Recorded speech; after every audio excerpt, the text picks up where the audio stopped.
I don't believe you can regulate for ethical behaviour. What you can do is introduce structures and processes that act as checks and balances for some of the common problems that are created. The most significant problem is how you manage conflicts of interest. And a variety of the measures we've introduced in the rules and in the corporate governance code address how companies should go about handling and dealing with those conflicts of interest. I think the choices that people make in any area of their lives in society are largely driven, but not always driven, by the balance of incentives and deterrence to their behaviour. That's why it's important in regulatory systems to have both the incentives in terms of the market rewarding good performance for good governance, at the same time as having the deterrence in terms of ultimately jail time or fines for the worst forms of governance. And there needs to be that balance that drives people to make good decisions. By producing good governance and management systems, you can get better ethical behaviour, but ultimately it is a question of incentive and deterrent. If the prospect, for example, of being caught for insider dealing is low, and if the damages that you may have to pay out are no more than the amount that you gained from insider dealing, plus perhaps the expenses of the tribunal case, then the deterrent is not very high. There needs to be a level of punitive sanction so that the balance of probability says, well, okay, I might make $10 million from this transaction by dealing on this information that nobody else has. But if I'm caught, which maybe has a 10% probability, I'll have to pay $100 million back in damages, and my good name will be solid for the rest of my life. Now, the good name has some value to it. The penalty also has some value to it. And overall, then, the equation will be negative, and you'll say, well, I better not inside a deal. Well, I believe that people behave generally rationally. I believe in efficient markets and efficient decision-making. There will be some people who perhaps are irrational in different ways. I'm probably irrational in spending so much of my time on trying to improve corporate governance when it's not directly going to benefit me. You could call that irrational, or you could say, well, actually, because I attach value emotionally to getting results and contributing to society, I'm being rational about what I'm doing. But so there will be some outliers in that equation, but generally I think people behave rationally in response to the stimulus that they have. I think that you need regulation and law to deal with the outliers in any society. I think that there are many honest business people in Hong Kong who are simply trying to get a break. But they, in fact, are disadvantaged if there are not good regulations to stop people abusing their position, because they get tarred with the same brush. Now, let me give you an analogy. If you're walking around a second-hand car lot and you're thinking of buying a second-hand car, if you know that these cars have all been vetted to a standard because there have been independent checks that they're not assembled from two crashes, that the engines haven't been flogged to death and the mileometer wound back, if you know that there are standards on those cars, then for any randomly picked car, you'll pay more. But if there aren't those checks and balances, then you will discount the price you're willing to pay for any car.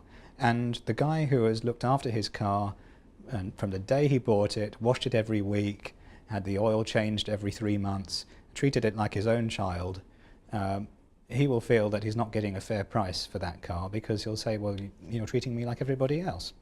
So these checks and balances are important, really, to provide quality in a market, to deal with the outliers, the people who do break the rules, and provide deterrence against that, and at the same time provide a level of quality assurance for the good companies. So that's why I think it's important.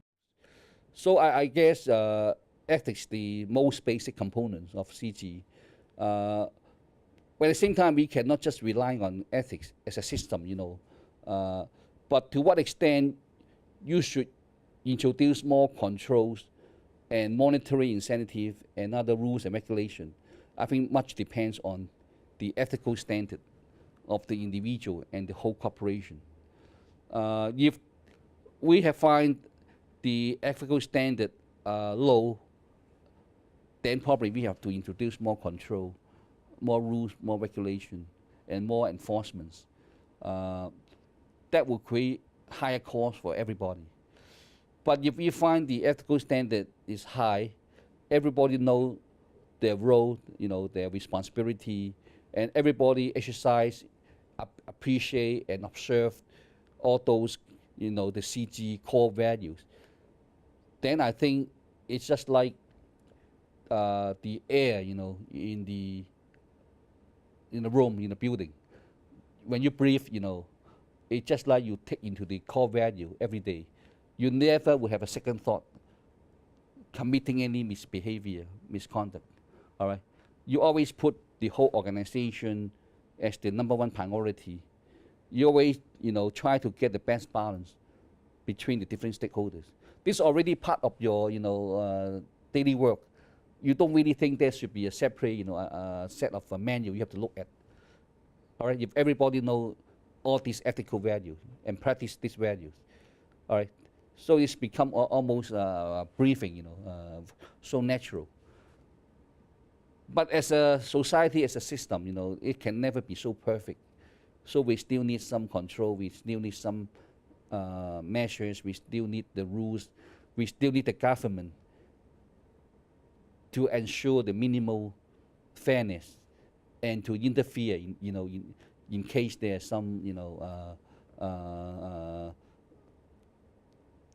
unfair practices in the market. So I think it's a kind of a compensatory kind of model. If all the market players are ethical enough, we need other less, much less administrative measure, administrative control, and I think we can also create more harmony, more open, more transparent, and more democratic kind of society. Well, first of all, in terms of ethics and guiding myself personally in these decisions, I was very influenced by my father and sort of his world where he came from, where the legal system and the sort of the official sanctions were not as strict as they are today. And I must say, I find a lot in the old social sanctions rather than legal regulation as being a more effective way of guiding ethical behavior. I mean, there would be, I remember when I first came back to Hong Kong as a very young man, and I was learning the business from my father. He would tell me that, well, okay, these are people you can deal with. They're very ethical, they're honest. These are people you don't deal with, okay, because their reputation leaves something to be desired. And I think that kind of social sanction, if you think back in the 50s and 60s in Hong Kong, is probably as effective as having regulations. It seems like a lot of places, I hate to use specific countries as an example, but in a place like America, it's almost like, yes, you can defraud investors, you can go to prison, but when you come out again, people then say that, okay, it's perfectly fine to do business with you. Now, that would not have happened in my father's era.